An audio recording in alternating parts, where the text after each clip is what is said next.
3 jours après le sommet Trump-Poutine, les Européens se sont donc rendus en bloc à Washington, rappeler la nécessité de garanties de sécurité pour l'Ukraine dans tout accord avec la Russie.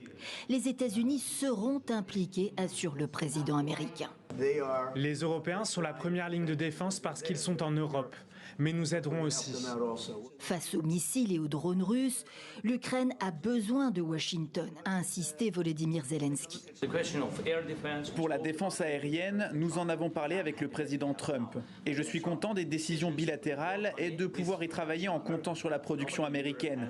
Personne en Europe n'a de système de défense comme les Patriotes.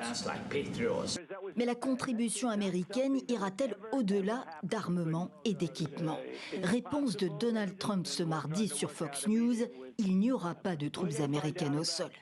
La question des garanties de sécurité reste donc entière, les Européens restant sceptiques de la volonté russe de mettre fin à la guerre qu'elle a lancée.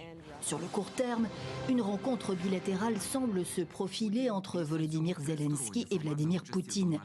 Le président russe a proposé Moscou, Paris, Genève, territoire neutre.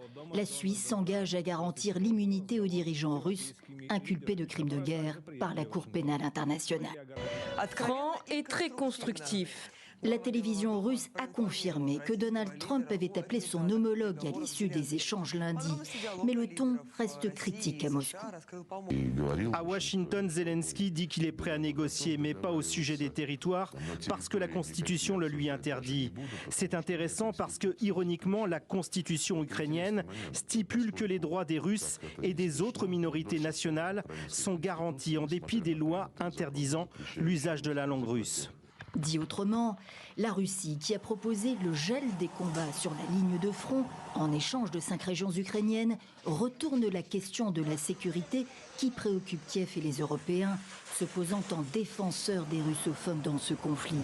Argument déjà utilisé dès 2014 dans l'occupation du Donbass, prélude à l'invasion massive de l'Ukraine.